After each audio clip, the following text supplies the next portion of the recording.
Bonjour mademoiselle, bonjour madame, bonjour monsieur. Regardez si c'est beau. Regardez-le, voilà ce port de Paimpol. Et sur le port de Paimpol, les Paimpolais, Paimpolaises venus très nombreux ce matin pour votre magazine de découverte, C'est midi en France. Avec un ciel bleu, il fait bon, ici comme dans toute la France d'ailleurs aujourd'hui. Les amis, regardez, vos experts sont là, ils sont tous là pour commenter et vous raconter cette belle Bretagne que nous aimons tant. Et puis, ah oui, mon ami Jean-Sébastien Petit-Demange, lui, est allé du côté de Bréa. Regardez, c'est à une encablure d'ici, l'île aux Fleurs. On en parlera. Il est vos yeux, vos oreilles sur cette belle île de Bréa. Qu'allons-nous découvrir également dans l'émission? Écoutez, regardez, voici le menu. L'âme de Paimpol, c'est aussi ses commerçants et ses professionnels du tourisme. Et donc Jean-Sébastien a rencontré deux d'entre eux. La première propose des chambres d'hôtes perchées dans les arbres. La deuxième tient une cidrerie vieille de 120 ans. Leur point commun, ils partagent leur amour de la Bretagne avec leurs clients. Deuxième volet de notre guide suprême, l'ami Jean-Sébastien Petit-Demange. Tout à l'heure, une très belle visite à Bréa. Et alors là, tu vas me séduire avec tes maisons dans les arbres. Absolument. Et ça on aime ça. Hier, nous avons découvert effectivement le patrimoine de Paimpol et ses richesses. Il y a un autre aspect des richesses bretonnes qu'il faut aller découvrir maintenant, c'est l'accueil. L'accueil breton. Oui. Inénarrable, démonstration par l'exemple. Je vous propose de découvrir parmi ces acteurs du tourisme breton, parmi ces véritables ambassadeurs du tourisme local, un des visages qu'on va découvrir maintenant, c'est celui de Karine. Et Karine, elle vous propose des chambres d'hôtes atypiques, effectivement, de charmantes cabanes perchées dans les arbres, dans un parc somptueux. La mer, le port, le patrimoine bâti et les habitants de Paimpol font l'âme de cette ville. Mais ils ne sont pas les seuls. Les commerçants et les professionnels du tourisme en sont également le cœur battant. À l'instar de Karine, une vraie passionnée. Cette Bretonne a ouvert il y a 2 ans dans ce petit coin de verdure des chambres d'hôtes pas comme les autres. Pour les trouver, il faut en effet lever les yeux vers le ciel. Les chambres d'hôtes de Karine, ce sont ces cabanes perchées à 7 mètres du sol. Et chaque matin, c'est le même rituel pour la maîtresse des lieux. Préparer avec amour les petits déjeuners pour ses hôtes. Croissants, confitures et boissons chaudes, Karine chouchoute les habitants de ces 2 cabanes. J'essaie de penser à tout pour que les gens aient le plaisir d'avoir un bon début de journée. Mais ici, pas de room service traditionnel. C'est à la force des bras qu'il faut récupérer son panier de petit déjeuner. Drolin, drolin, voilà le lutin. La première cabane dort encore. Karine attache le panier de victuailles au mousqueton et part ravitailler la seconde.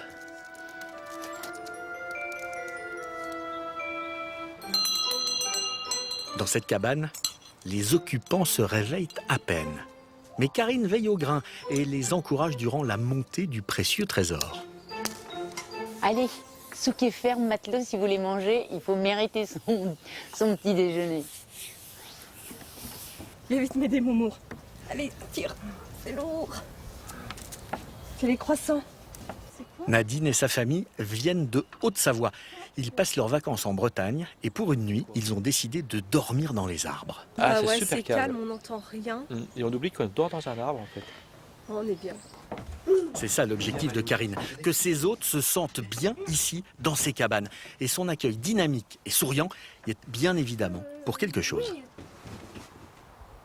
Ah, Karine, oui, on voit que c'est une fille qui est très accueillante, très commerçante, ça se voit. Mais déjà, rien qu'au téléphone, au moment de la réservation, elle a été super, quoi.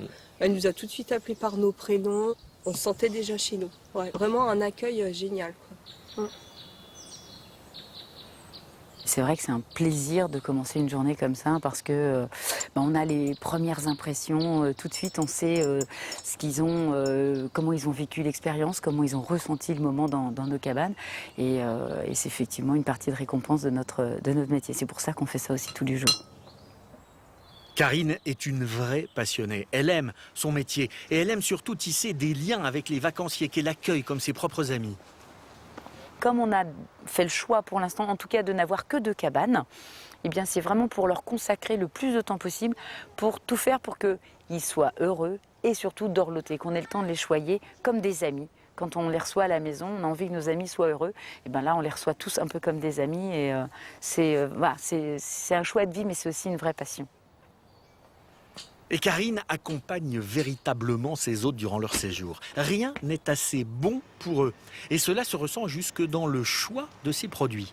Le soir, elle leur propose des paniers apéritifs avec la boisson vedette de la Bretagne, le cidre qu'elle vient chercher ici. Et le maître des lieux, c'est Yves.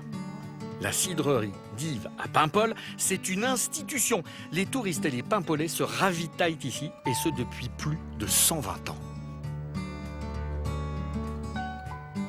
Notre cidrerie est une des plus anciennes entreprises de Paimpol et a donc été créée en 1892. À l'heure actuelle, nous sommes la deuxième cidrerie des Côtes d'Armor. Et cette cidrerie, c'est avant tout une histoire de famille qui se transmet de génération en génération. Aujourd'hui, c'est Yves qui en est à la tête. Mais avec son frère, Alain, ils ont à cœur de perpétuer cette tradition, également de la faire découvrir au public. De tout temps, avec mon frère, on disait il faudra qu'on monte un musée du cidre. Alors on s'est dit on va y aller, on va le faire. On a trouvé du vieux matériel cidricole pour exposer. C'est intéressant de faire connaître notre activité. Parce qu'en fait, bon, on ne peut pas dire qu'il y a beaucoup de cidreries sur toute la France.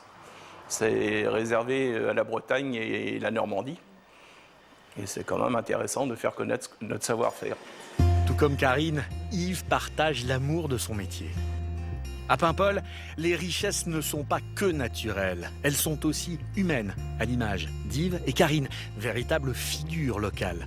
Tous les jours, ils s'évertuent à faire partager leur univers, leur métier et l'amour de leur ville. Sacré coup de chapeau, hein. Vraiment. Alors Karine, elle tenait auparavant, elle a eu un hôtel-restaurant ici même, sur le port de Paimpol. Et puis il y a 2 ans, elle a eu des envies de changer. Du coup, elle a ouvert ses cabanes originales pour les voyageurs qui venaient ici.